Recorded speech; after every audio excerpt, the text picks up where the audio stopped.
All right, we'll go ahead and get started. So welcome to another session of the Nano at Tech seminars. Just before I introduce today's speaker, a word about our next speaker, and that will be the last one for this semester on December 12th. It's 2 weeks from today, and that the speaker will be Professor Wilbur Lamb from Biomedical Engineering. So it's a pleasure to have with us Jason Azoulay. Jason got his bachelor's degree in chemistry at the University of Connecticut before returning back home to his native California to UCSB, where he got his PhD. Did some postdoctoral work at UCSB and then did additional postdoc at Sandia National Lab before becoming an associate professor of polymer science and engineering at the University of Southern Mississippi, and then moving to Georgia Tech earlier this year, where he is an associate professor of chemistry and biochemistry, as well as material science and engineering, and the GRA, Georgia Research Alliance, Vassar-Woolley Distinguished Investigator in Optoelectronics, as you can see on the title slide here. He's also co-director of COPE. He's won a number of awards, including the 2017 Nokia Bell Labs Prize, and is a DOE, Department of Energy Early Career awardee. And with that, I will hand it over to Jason.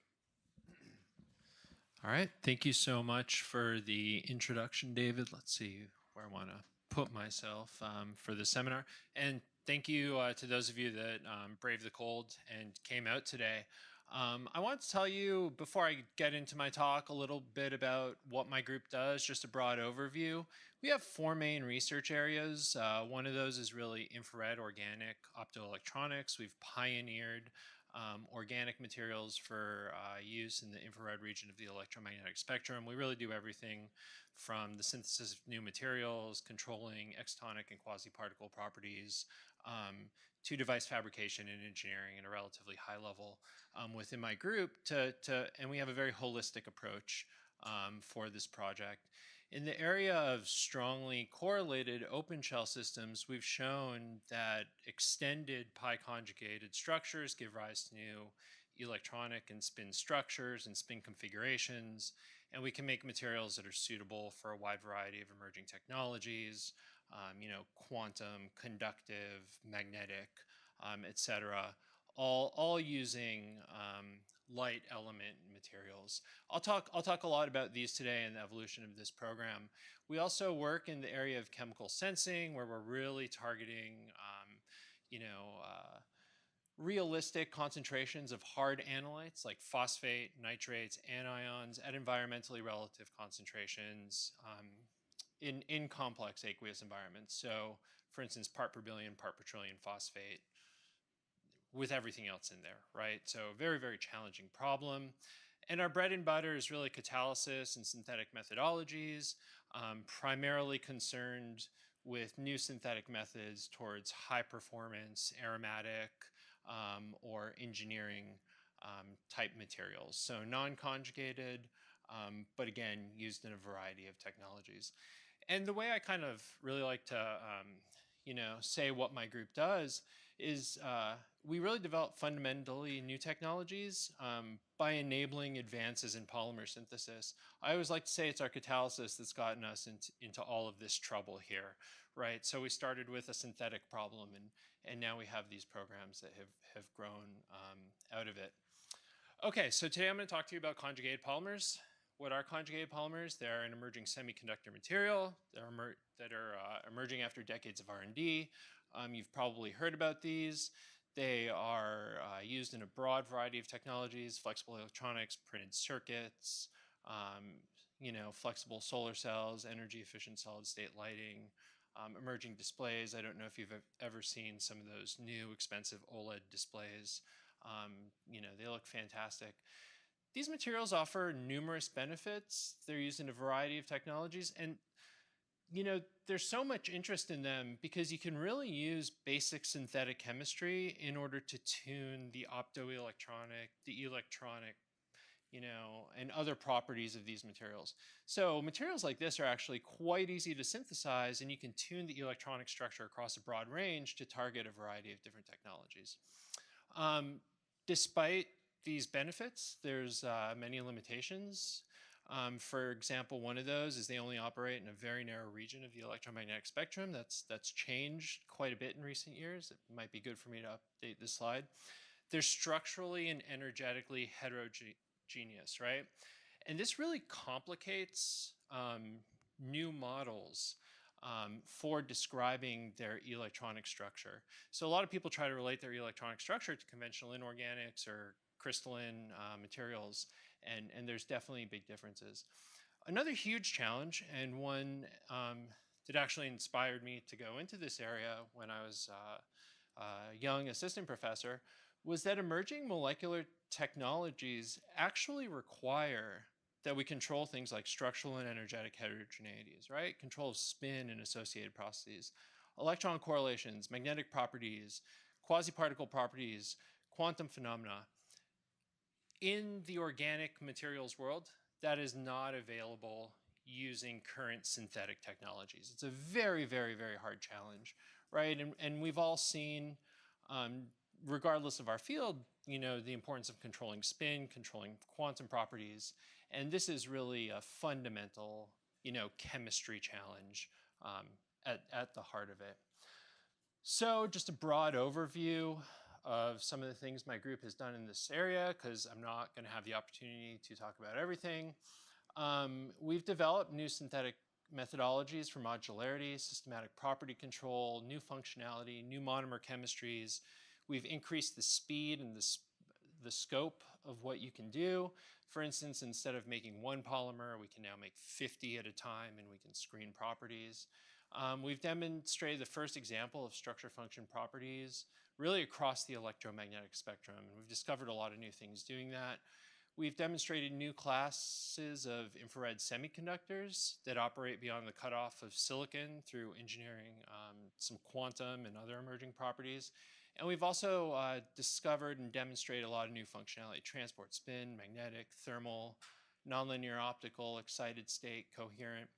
And we're really focused on how can we make new organic technologies that can potentially replace inorganics or replace complex processes that can lead to a new generation of simple devices.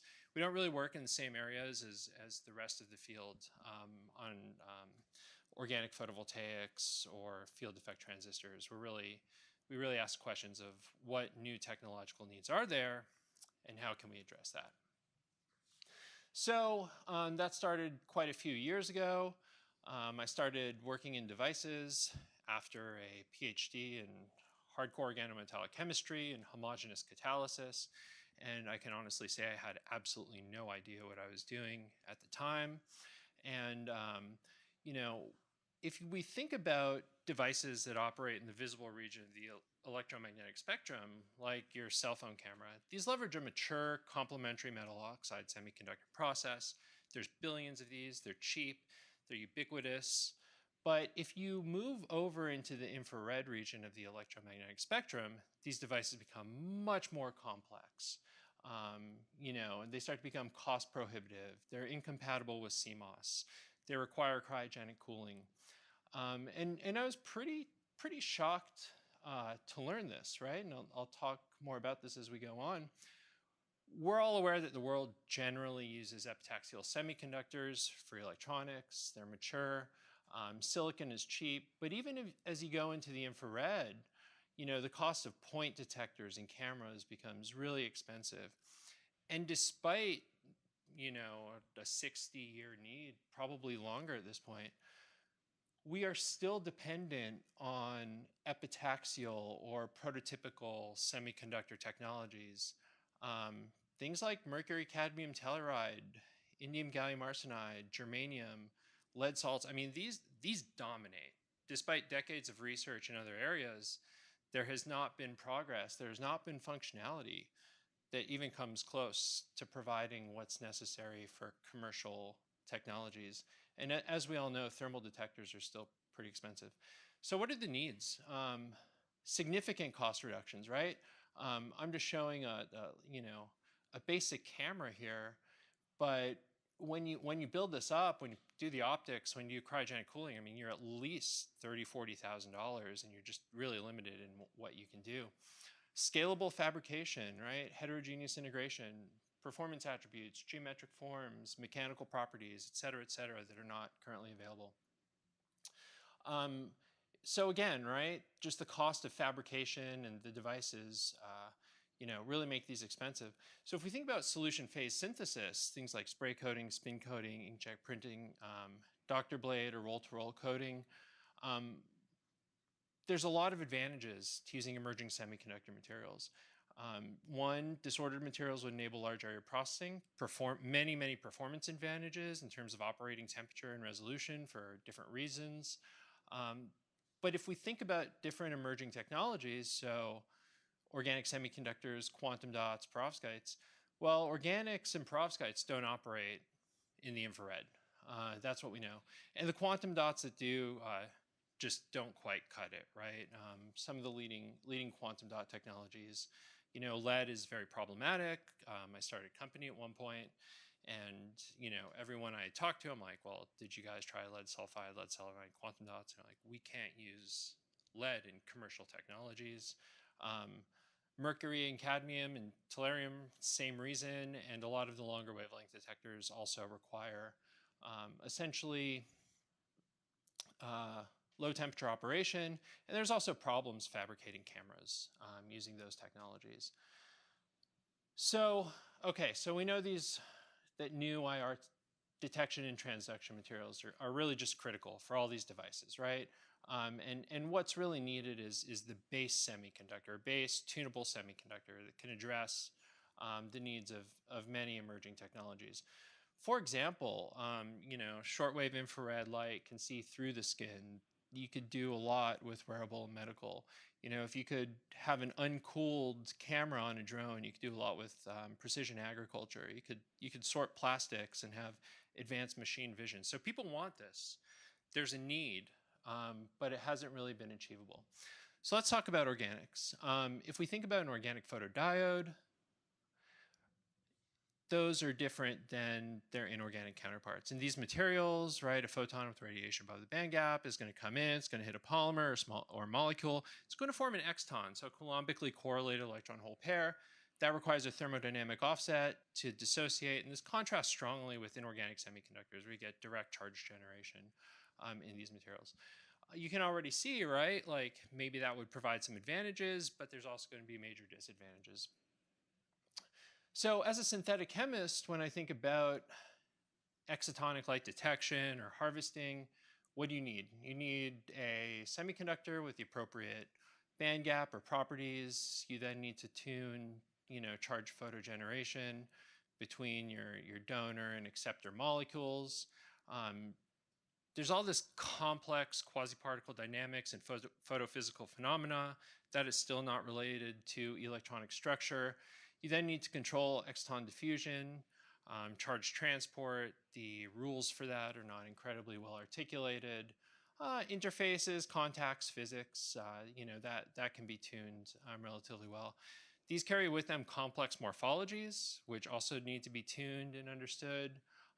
And also, since you have low mobility, you need to very carefully tune your optical criteria. Okay, so these things are hard, right?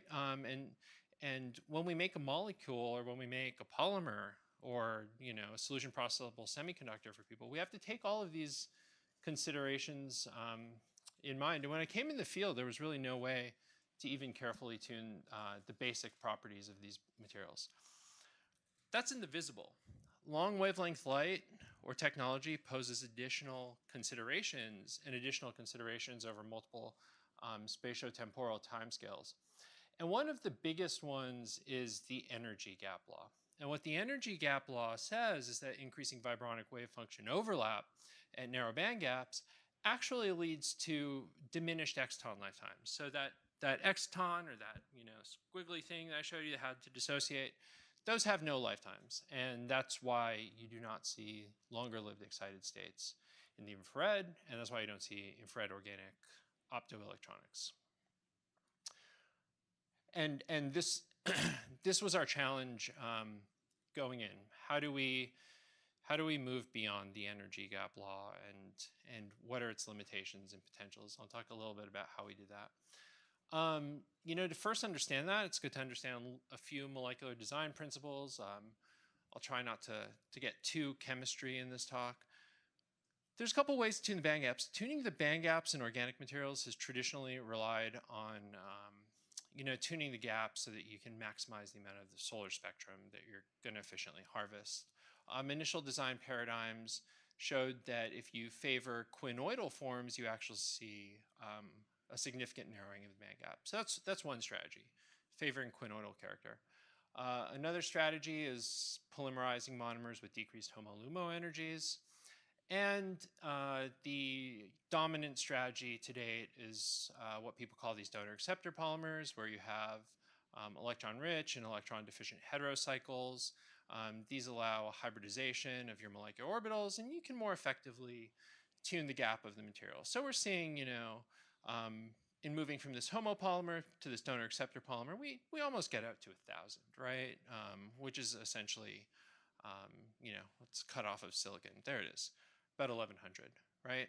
So we can see how these design paradigms enable that.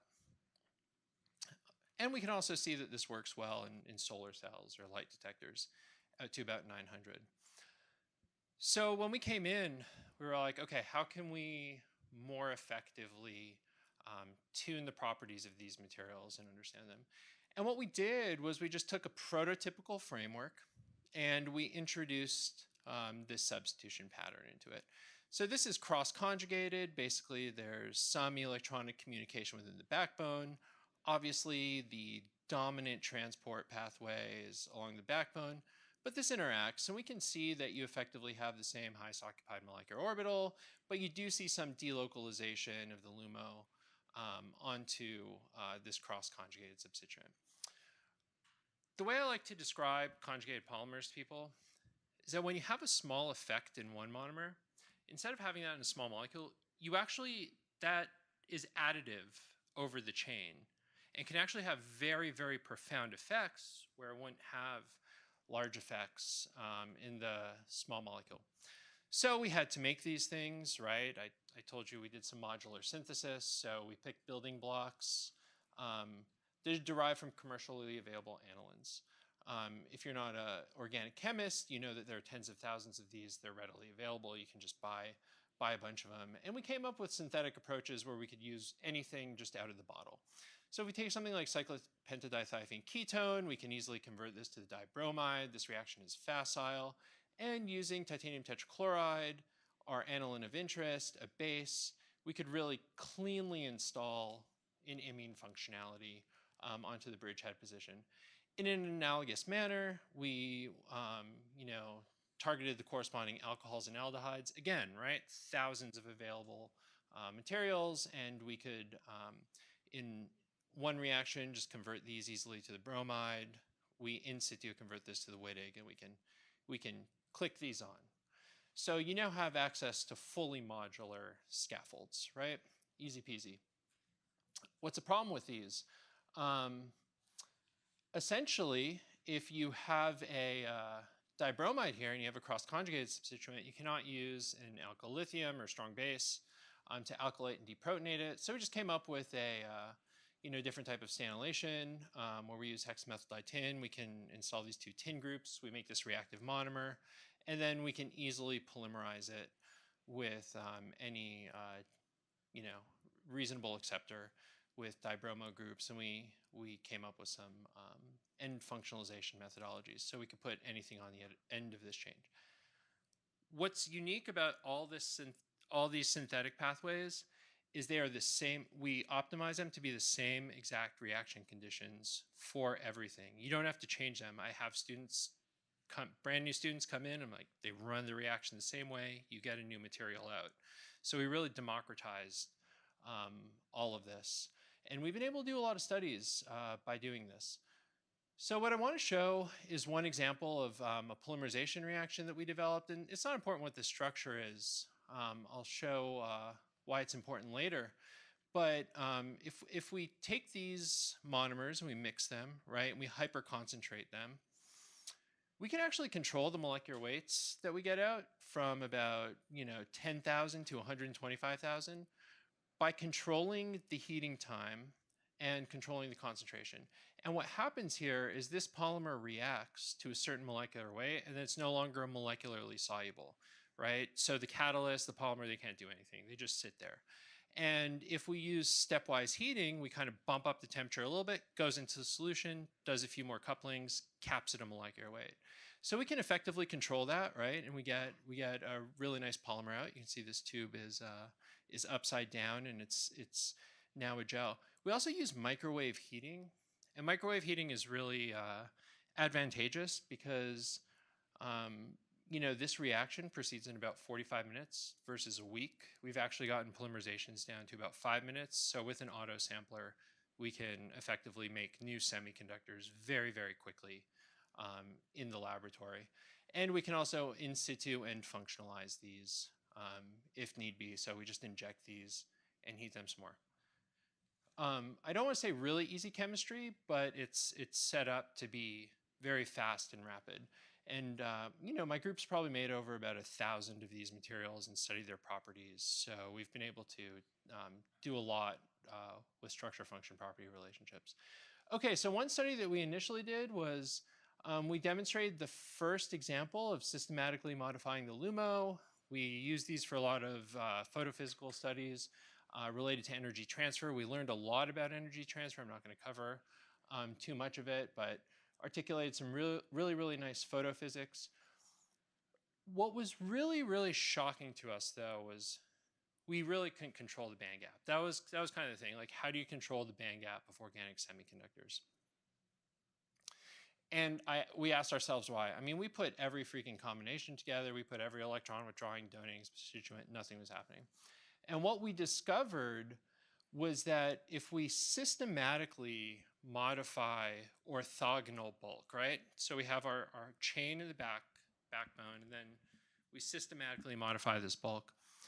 What we actually see is that if we go from progressively bulky substituents, so hydrogen, methyl, ethyl, isopropyl, isobutyl, these chains will run into each other. They introduce kinks and bends into the polymer backbone, and they have a profound effect on the morphology. Those kinks and bends control your electronic coherence within the backbone, which basically means that despite this similar structure, you have a completely different semiconductor. And what I'm showing here that's remarkable is that just by modifying this orthogonal bulk, we actually see a 0.6 EV chain in the bandgap. I'm going to talk about polymers with zero bandgap that are solution possible here in a minute. So we can see that controlling, right, your sterics and your chain torsion, your dihedral angles, is absolutely critical to achieve a narrow bandgap. Modeling does not provide a realistic picture of these things and other things that I'll talk about. Thus, you need to make them and do them. So what do we know about bandgap? This is, determined by your energies associated with bond length alternation, dihedral angle, resonance energy, substituent effects, intermolecular interactions.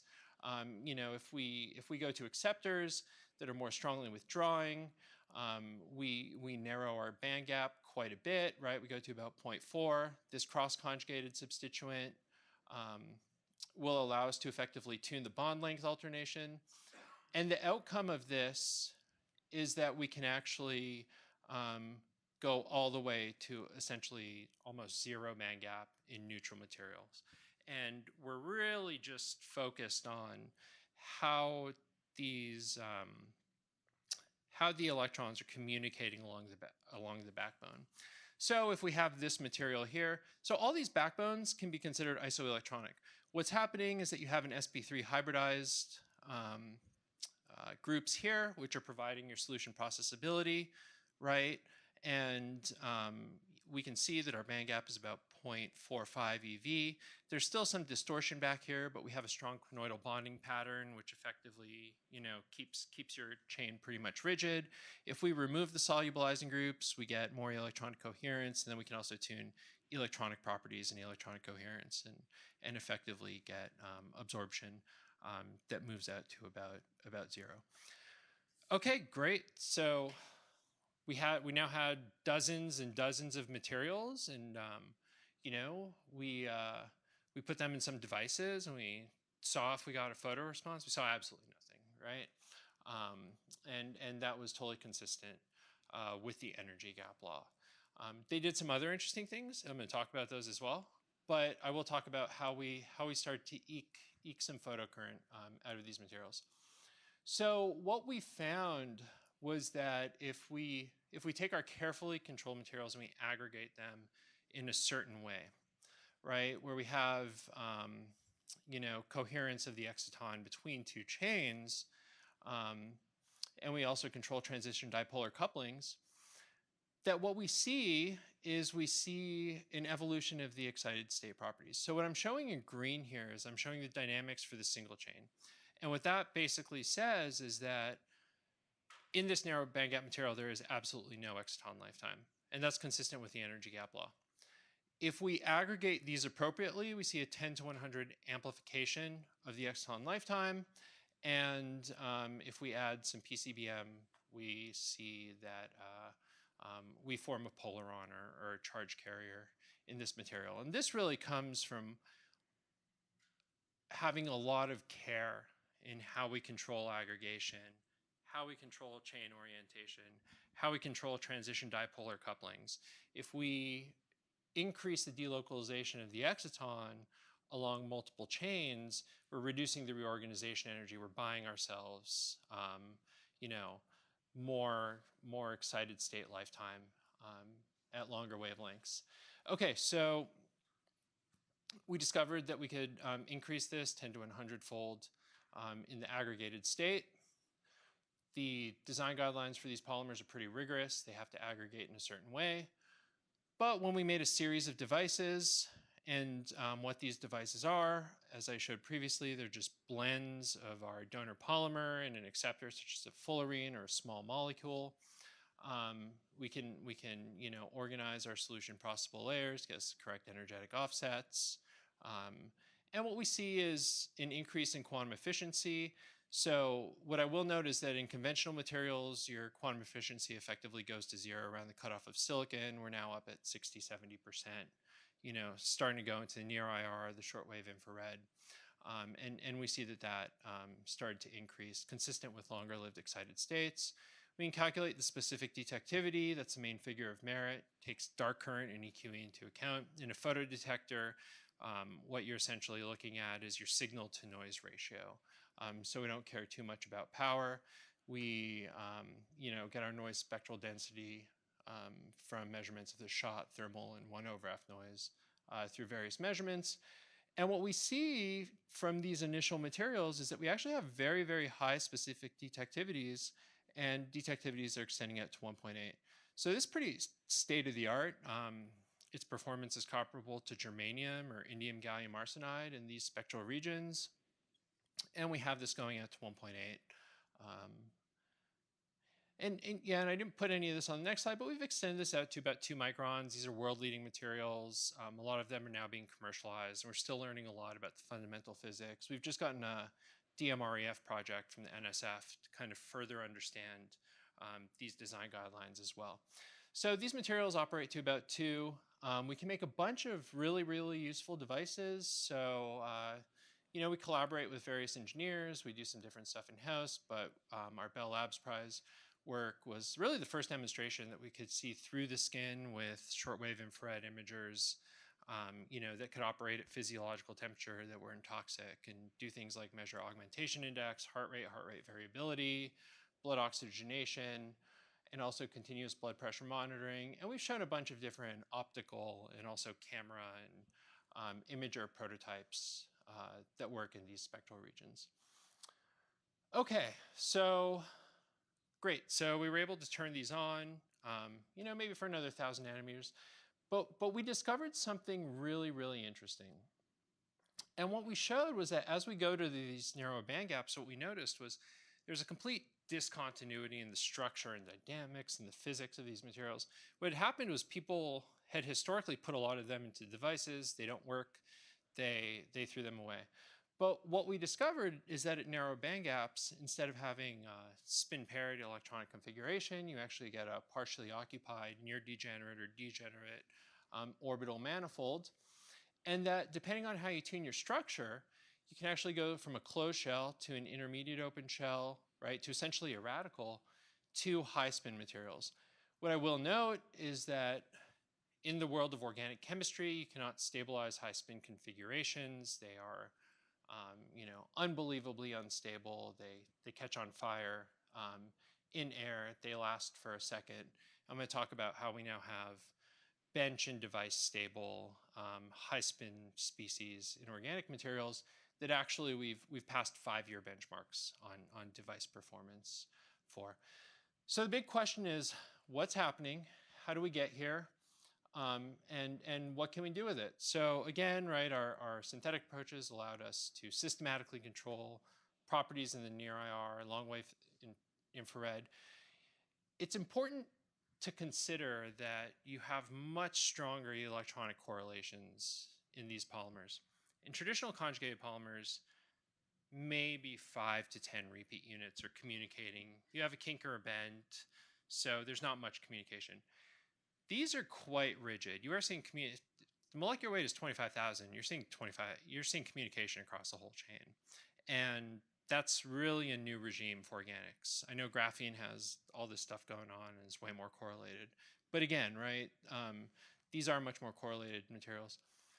Shockingly, this structure, these extended electronic structures impart remarkable stability to a prototypical class of organic materials. We now have radicals that are highly stable, actually more stable than many closed shell organic species. And I'll talk about neutral, right? And I'll talk about how we get there. Okay, what is an open shell material? Well, and why do we care about it? So we care about open shell materials because they show much richer categories of behavior than their closed shell materials. In particular, right, having your unpaired electron spin and associated degeneracies gives you distinct optical, excited state, nonlinear optical, electronic, spin, whatever, magnetic properties. For example, open shell organic electronic materials show some of the strongest nonlinear optical properties of anything out there. And what is this? In basic organic chemistry, the way you would get an open shell state is you effectively re-aromatize some internal bond. The energy of this allows you to break a double bond in this compounds and effectively gives you what's known as a singlet diradical. So that gives you your partially occupied manifold. That comes from aromatic stabilization energy. And then you have a thermally populated triplet state. So you can heat this and you can get a paramagnetic state. And this has been demonstrated in a variety of graphene or acene type structures. Again, these things aren't remarkably stable, but they're super interesting from a fundamental chemistry point of view. We've all seen these beautiful reports of these magnetic structures. They're made under ultra high vacuum conditions that have emerging physics, right? Those will be your high spin or your triplet species. While you can make these, they effectively are completely unstable and not really controllable. So what are the general features of these compounds? One, they show weaker intramolecular electron pairing, spin polarization throughout the pi structure, weak spin orbit coupling, many emerging interrelated functionalities, nonlinear optical, quantum information science, for example, long coherence times. But there's issues, right? They're completely unstable. They're reactive. I put applications limited. I'm unclear if there are any that have matured using these. It's very, very difficult to articulate reasonable structure-function relationships, and large pi systems with emerging functionality are essentially intractable. I mean, open shell graphene nanoribbons do cool things, but how are you ever going to apply them in a device or manufacture them? So those issues really interested us quite a bit. So what we set out to do was figure out what does it mean to have an open shell material that is a conjugated polymer, because that had never been reported on or existed. And we were really unsure. You know, if we go back to these, it's actually pretty straightforward. There's about 100 years of fundamental chemistry that tells you what the electronic and spin structure of these materials look like. But what does this mean in terms of that? And that was really our fundamental chemistry question. So we came up with a couple cool studies, at least in my opinion. We introduced these various heterocyclic chemistries, and what's amazing is that if we take this framework and we simply modify the heteroatom at the bridgehead position within this series, that you go from a completely closed shell material to a high spin material just by modifying the bridgehead. So this gives us the opportunity to study, you know, how the electronic structure changes in electronic coherence and the structural and electronic effects of that. We related this to various parameters, so electron-electron or Coulomb repulsion, you know, spatial separation of spins, exchange, and we also took these theoretical models and we related them to experimental observables, namely the singlet triplet gap, and also the spatial separation of spins in those materials experimentally, and I'll show how we did this in a second. Okay, so coming back to this series and this picture, so what initially happens here is that we have a backbone that's aromatic. We then go to a quinoidal structure, just like I showed for narrowing the band gap. In tuning that, it's still closed shell. And then what we do is we break a double bond.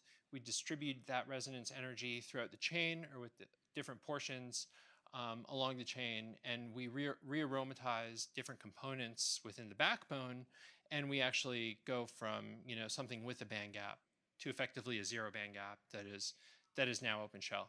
The chemistry here is somewhat complex. I will show how some of it operates in a basic manner, but we're still going a little crazy figuring out where all our electron density is bouncing around in some of these conjugated polymers.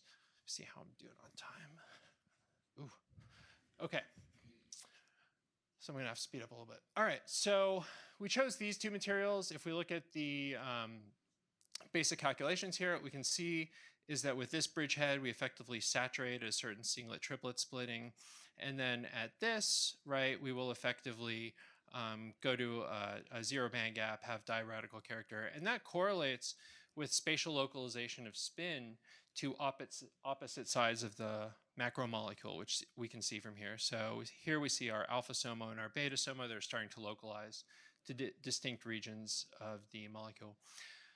Even though this is predominantly closed shell, what's really interesting is that this material and this material function completely differently. And that's because you have a small amount of open shell character in here. For instance, you see a long exton lifetime in here. Here it's completely dissipated, this great nonlinear optical material. So it's really important to consider the extended chain. I'm going to skip the synthesis of these because they're pretty straightforward and easy. I'd rather talk about the properties.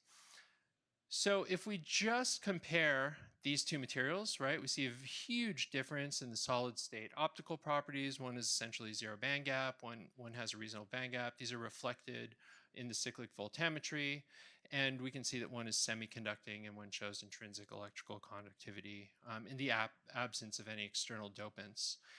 We can also see really large differences to the backbone structure.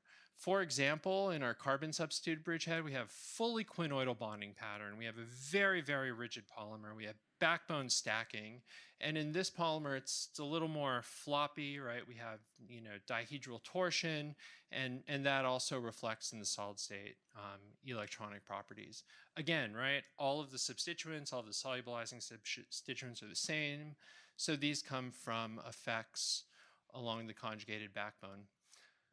If we look at our continuous wave EPR, we can see that our polymer with our carbon bridgehead shows a significant signal, and our other polymer shows a pretty low signal. That's always been attributed in materials like this to dopants or oxygen species, but it actually has to do with these new electronic structures. And despite, you know, signals like this being replete in the field, people haven't understood those. So we dug in a little more differently. If we take this material and we cool it, we see an increase in the EPR signal. This is consistent with going from a diamagnetic singlet state to a high spin state. We can fit this to the Bellini-Bowers equation, this temperature dependency to the Bellini-Bowers equation. This gives us our exchange coupling constant and also our singlet triplet splitting. We use squid magnetometry, and that tells us about our para-to-diamagnetic transition. We can also fit these data to get our spin quantum number. And what we see from this fit is essentially a pure diradical, some small antiferromagnetic interactions. With the spin quantum number, this fit value of 0.99 agrees with 1 essentially. And we can also see data that's consistent with our EPR in terms of a thermally populated diamagnetic state. And we see the complete opposite in the singlet species. So we actually see that we can heat this and we begin to get an increase in the magnetic susceptibility. We can fit these data and we can get the singlet triplet splitting from our singlet as well. So that agrees really, really well with everything that we computed from theory. You can't just say you have high spin organic materials that are stable. You really have to show a lot of compelling evidence. So we further did pulse DPR of this species in the ground state. And if we look at the inverse relation to the T1 time as a function of temperature, we actually see an Orbach-Ominov relaxation process where we essentially excite the triplet into the singlet, and we can calculate our singlet triplet gap and energy that agrees really well with our CW data. And from our 2-pulse electron spin envelope modulation measurements, we also see dimensionality, which shows us that the spins are delocalized along the backbone, and we don't have something like a McConnell mechanism or an apparent triplet. So this shows that this is a backbone effect, and we can also show it in very dilute solutions in the solid state. And also, our electron spin envelope modulation measurements allow us to obtain the identity of nuclei that are spin orbit coupled. So we can effectively see from these type of measurements where our spin is delocalized and over how many repeat units in the conjugated backbone. I'm happy to talk to anyone offline about how we interpret some of these. And that also tells us about our localization and delocalization of spin. Okay, so circling back, right? We've shown that we have these, we've shown that they exist, but how does this relate to the electronic structure? Our diminished bond covalency in these materials comes from a new mechanism. This comes from distributing, right, spin density on different parts of the macromolecule. In this particular material, we actually break this bond and we get weaker spin-spin coupling because we have our spins localized to opposite sides of the chain. So that's effectively a new mechanism for forming organic materials with unpaired spins. How do we get a high spin state? Because that was new as well, and that was not articulated previously. Well, what happens is that as we extend the conjugation, you see an increase in Coulomb repulsion. That increase in Coulomb repulsion drives down the energy of the singlet. At some conjugation length, it's actually more energetically favorable to have a triplet because you mitigate Coulomb repulsion. And that's how we stabilize the high spin configuration as the ground state in these materials. And again, right, all of this is controlled by the fundamental chemistry. In our singlet, we see that dynamic spin polarization exists, so we never get a high spin species, and that comes from electronic factors associated with the sulfur bridge. And what those are effectively more aromaticity in the backbone. So if we look at P1, we see, essentially, from the anisotropy of the induced current density, global aromaticity, which is consistent with a quinoidal bonding pattern. And P2, we see an aromatic bonding pattern.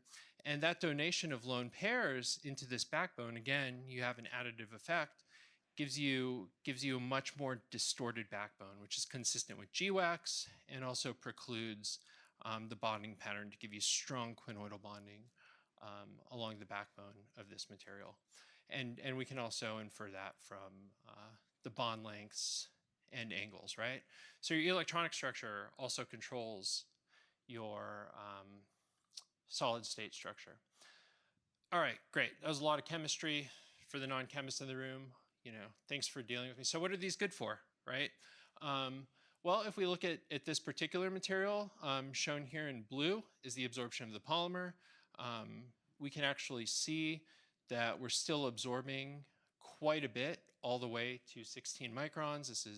This is real absorption. We can make a photoconductive detector with this.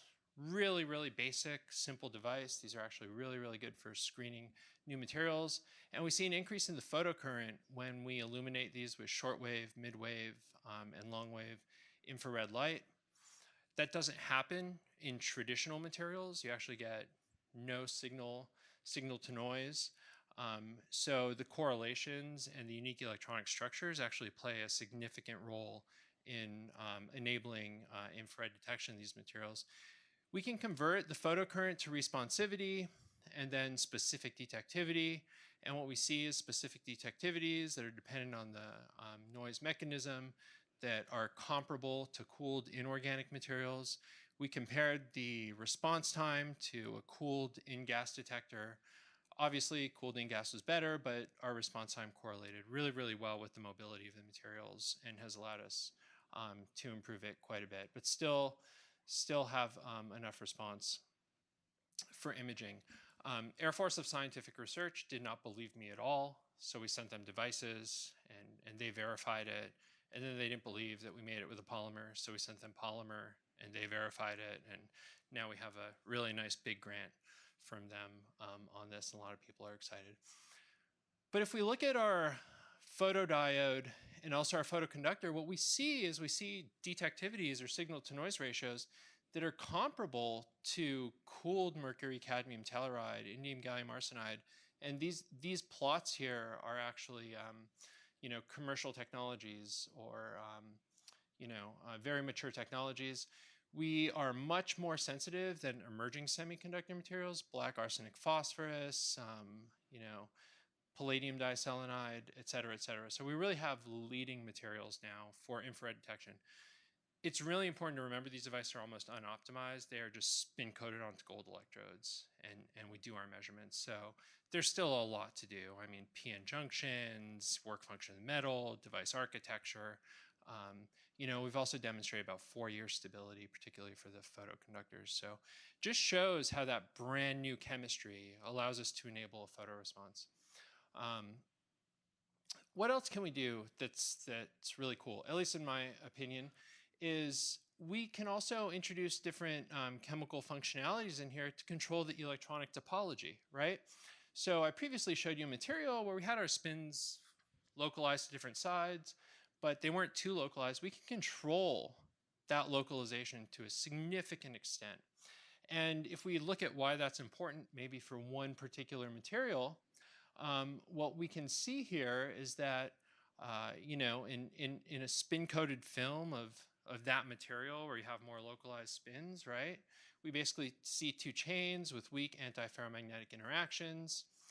But if we process this film in a way where we have strong crystalline aggregation between different chains, what we see is a huge increase in the susceptibility at room temperature, and we see organized, anisotropic spin organization in these materials.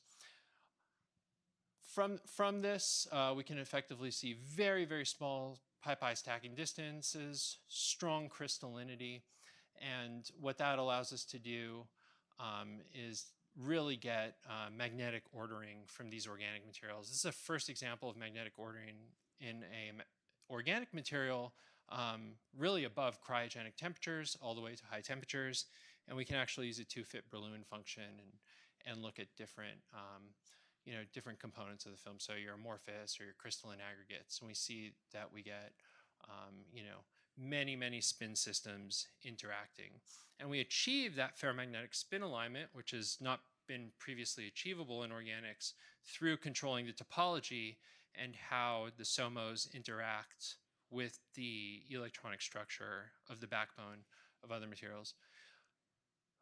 We can also, so huge changes to the magnetic properties, and we can also see that, we have very strong properties that persist all the way to room temperature. The lack of coercivity here is consistent with an organic material where we have strong 2D interactions, along lamellar stacks in the polymer backbone. So all of this, fits quite nicely, and there's some really interesting properties that have come out of it. One of the other things we've turned our attention to is, okay, we have these spins, we have these spin systems. Can we control their dynamics? We know that a very contemporary area of research is understanding electronic structure, spin dynamics, and using these in a device. When we think about leading solid state defects for quantum materials, you think about things like nanovacancy centers in diamond or dye vacancies in silicon carbide. Those are high spin configurations. So we asked ourselves, can we take these materials? Can we establish any design rules to control their properties? And what we actually have seen, I don't have enough time to go into this, I do a whole other talk, is that we can optimize those properties. We can get very, very long coherence times. We can also initialize these in quantum states as seen by these Rabi oscillation decays that are now competitive with state-of-the-art quantum systems. And we're almost done with some of our first final measurements on these in devices that are showing incredible performance in these materials. So I want to summarize all of these things into a kind of our simple thinking. We've basically decided to categorize these in terms of weak, intermediate, and strong correlations, because they really open up new paradigms for these materials. In the weakly correlated materials, our triplet energy drops down relative to the excited state singlet. Intermediate, it's further, and in the strong, the triplet becomes a ground state. And that all correlates with your effective electronic coherence in the backbone. In our weakly correlated materials, we get new photophysical properties, you get new electronic manifolds. So we can take one of those extonic materials that I showed you that works really, really well in a photodiode. You introduce just a hint of diradical character, and you get world-class nonlinear optical materials, or singlet fission materials that operate in the infrared. And we've just shown shortwave infrared singlet fission. We also have a lot of nonlinear optical work that's going on with the Department of Defense that builds actually on theory that was introduced in the 80s and 90s that said, hey, these should be really good nonlinear optical materials, but there were just no stable organic open shell materials available for that. As we go to this intermediate regime, we start to go from a semiconductor to an intrinsically electrically conductive material. What we've shown is a charge neutral material, or non-externally doped material that has the highest electrical conductivity of any organic. And we continue to improve upon that. That works really, really well in a variety of devices. For example, supercapacitors outperform their inorganic parts. We have higher power and energy density. Our delocalization helps us to stabilize, thermodynamically stabilize charge carriers, so we can operate these things really high. And again, just showing our materials and their stability relative to other state-of-the-art polymers just shows how robust and useful these are. And then in the strong regime, we have a whole new family of spintronic, molecular electronic, and molecular magnetism that we've demonstrated in numerous reports. I don't have time to talk about here, but we just showed some of the best spin filtering in a material that was recently published in Advanced Materials. And that's a lot of what my group is doing these days. So understanding these new and emerging electronic structures and quantum phenomena, understanding their interactions with light, energy, charge, their collective behavior, and applying them in devices. So if any of you are ever interested in working on some of these or understanding some of the capabilities we have, please reach out. So with that, I want to thank my new group at Georgia Tech, which is rapidly gaining members. I want to thank some of my key collaborators, Matthew Sfire, who helps with all the photophysics, Tina and Jarrett Vela, who after 5 or 6 years still explain electrical engineering and how photodetectors work to me. I absolutely cannot take credit for all of that. And Professor Michael Bowman, who helps me with pulse DPR routinely. This work has primarily been funded by the Air Force of Scientific Research, Program Manager Ken Castor, and also the NSF, who just gave us funding for a DMREF program for infrared detection based on some of these results. So I will end there, and thank you so much. Happy to take any questions. Okay.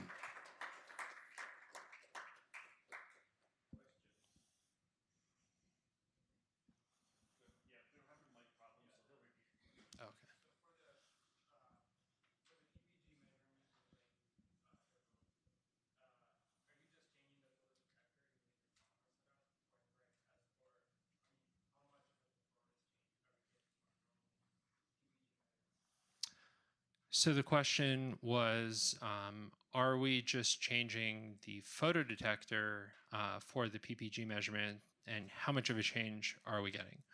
So yeah, we are just changing the photodetector. And what was really remarkable was in those tests, we took people with different skin color, and we showed how that across the board, our capability to see through the skin gave us much better measurements than even things like an Apple iWatch at the time. I don't know, maybe that was 2017. Maybe things got better, right? But yeah, we could actually see through the skin, and we could actually get more information because we were seeing into the vasculature and doing calculations from there. So a large increase in improvement in that.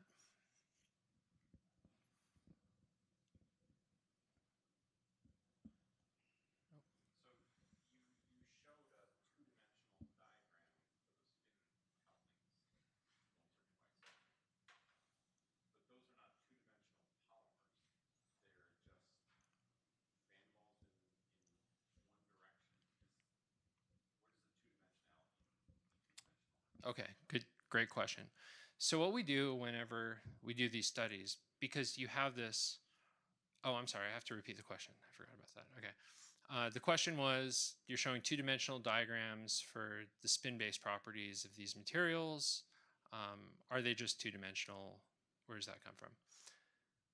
What we do in these, so polymers, organic materials are inherently disordered. So you're going to have chains more or less with a variety of conformations, different morphological features, et cetera, et cetera. The way we study these materials is we will actually start with a very dilute glass of the material. So we take something, dilute to 10 to the 6, 10 to the minus 7 molar, and then we flash freeze that. And if you're not familiar with EPR or pulse DPR, that's very, very sensitive to unpaired spins. So what we can do is we can effectively just isolate the two-dimensional properties of that system. And we can do the same by diluting it in a matrix with some squid studies. And then what we do is we start to build in terms of complexity. So if we spin coat a film from a solvent that dries super rapidly, within 1 second, chloroform, dichloromethane, we actually get an amorphous film. And from our magnetometry, we can actually see whether those chains are interacting ferromagnetically, antiferromagnetically, how much. And then if we go to slower drying films and we get different aggregates, we can start to see an evolution.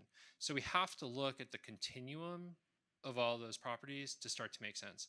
All of our pulse DPR measurements are done that talk about the fundamental electronic structure are effectively done on dilute glasses, and all of our squid on the most amorphous solids that we can make. If that answers your question.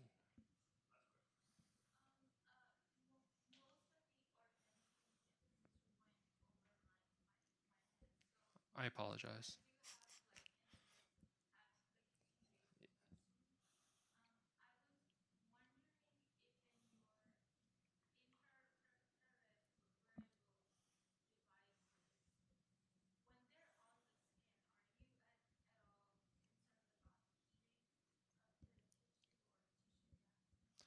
So the question was, if our infrared devices are on the skin, are we worried about heating or any type of damage? So no, we're not. So what makes the materials unique is physiological temperatures are no problem. They don't need to be cooled. Because you have these kind of strongly correlated or strongly bound electrons or extons, you actually don't have the same sensitivity that you have to inorganics. So we can operate at room temperature and we can effectively sense infrared light. Our noise does not change significantly as a function of temperature. I think that's what you were asking. With longer wave infrared light, we're just detecting the heat, the energy that's coming off of things. So, you know, it's not damaging or dangerous at all. Right, I think we're at the hour, so let's thank Jason one more time. All right. Thank you.